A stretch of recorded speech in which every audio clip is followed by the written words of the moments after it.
May gumagamit ba ng messenger mo nang hindi mo alam? Check mo to. Buksan mo ang messenger mo. Tapos pindutin mo menu dyan sa baba.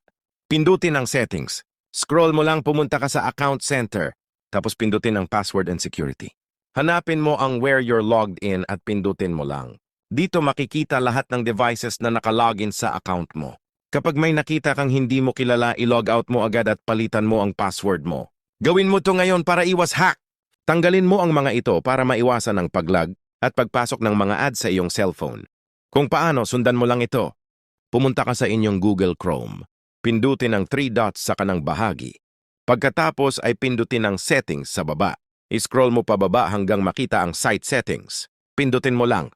At i-scroll mo ulit hanggang sa pinakababa hanggang makita ang data stored.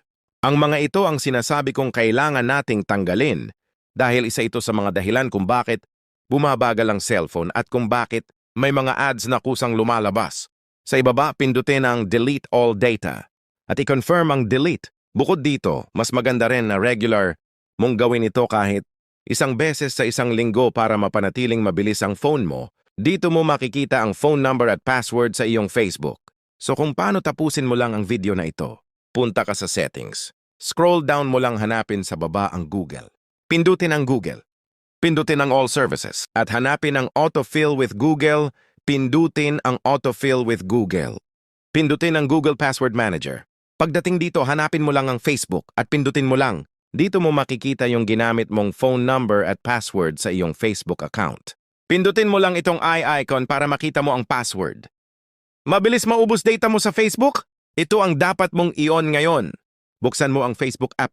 Pindutin ang 3 lines sa taas. Scroll pababa at pindutin ang Settings and Privacy. Tap Settings. Hanapin ang Media at pindutin mo lang. At dito makikita mo ang Data Saver. I-on mo lang ito para makatipid sa data. Kapag naka-on ito, hindi automatic maglo-load ang videos at images. Kaya mas tipid ang internet mo. Ganito lang kadali maglinis ng Facebook para hindi mag-lag at bumagal ang phone mo. Kung gusto mong mapabilis ulit, sundan mo lang itong steps na ito. Una, ilong press mo ang Facebook app sa iyong phone. Pag lumabas na ang options, pindutin mo ang App Info o yung may letter I. Pag nandun ka na, hanapin mo ang Storage o Storage Usage at itap mo ito. Makikita mo diyan ang option na Clear Cache. Pindutin mo lang ito para matanggal ang mga temporary files. After nito, mapapansin mo na mas smooth na ulit. Gamitin ang Facebook at mas mabilis na ang takbo ng phone mo. Pwede mo itong gawin paminsan-minsan para iwas lag at hassle. Alam mo ba na pwede mong malaman kung may ibang gumagamit ng Facebook mo? Sundan mo ito. Una, buksan ang Facebook sa phone mo. Pindutin ang menu o yung 3 lines sa taas. Pagkatapos pumunta sa Settings and Privacy. At pindutin ang Settings. Pindutin ang Account Center. Hanapin ang Password and Security. Pindutin mo lang. Pagkatapos pindutin ang Where You're Logged In. Dito makikita kung saang mga phone o device nakalogin ang account mo. Kapag may nakita kang hindi mo kilalang device, pindutin lang ito at i-log out agad para ma-secure ang account mo. Simple lang, pero makakatulong ito para maprotektahan ang iyong Facebook account. Alam mo ba, may bagong setting sa Messenger na ayaw ipaalam ng karamihan. Isang pindot lang to. At bigla kang magiging invisible reader. Pumunta ka sa Messenger. Tap menu sa baba. Tap Settings. Scroll down, hanapin ang Privacy and Safety. Itap mo lang. Tapos hanapin sa baba ang Read Receipts. Pindutin mo lang. I-off mo ang Show Read Receipts. Simula ngayon, mababasa mo na lahat ng messages nila pero hindi nila malalaman kung kailan mo yon binasa. Online ka, active ka, pero sa kanila, hindi ka pa rin seen. Gusto mo bang mawala ang mga istorbo na notifications sa Google Chrome? Ganito lang kadali. Buksan mo ang Chrome. Pindutin ang 3 dots sa taas. Pindutin ang Settings. Scroll down, hanapin sa baba ang Site Settings. Then itap ang Site Settings. Hanapin mo ang Notifications. Pindutin mo lang at i-off mo lang ito or don't allow sites to send notifications.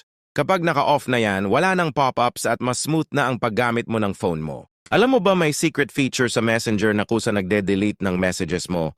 Kung interesado kang malaman, tapusin mo lang ang video na ito. Ganito gawin mo, punta ka sa Messenger. Hanapin mo yung kachat mo. Pindutin mo yung pangalan niya sa taas. Hanapin mo yung disappearing messages sa baba at pindutin mo, tapos iset sa 24 hours.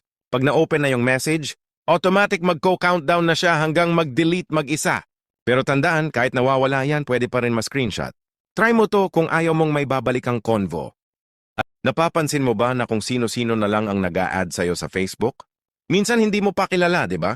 Delikado yan lalo na kung gusto mong iwas sa fake accounts at scammers. Pero good news, may paraan para kontrolin kung sino lang ang pwedeng mag-add sa'yo. Ganito lang gawin mo. Buksan ang Facebook. Pindutin ang profile sa upper left side. Pindutin ang 3 lines. Hanapin ang settings and privacy sa baba, then tap mo lang. Punta ka sa settings. Pagdating dito, hanapin mo lang ang how people find and contact you at pindutin mo lang. I-tap mo ang who can send you friend requests. Makikita mo ang options. Piliin mo ang friends of friends. Ibig sabihin, yung may mutual friends mo lang ang pwedeng mag-send ng request sa'yo. Mas safe na ang account mo at less spam na rin. Hindi na kung sino-sino ang makaka-add sa'yo. Try mo to ngayon para mas secure ang Facebook mo.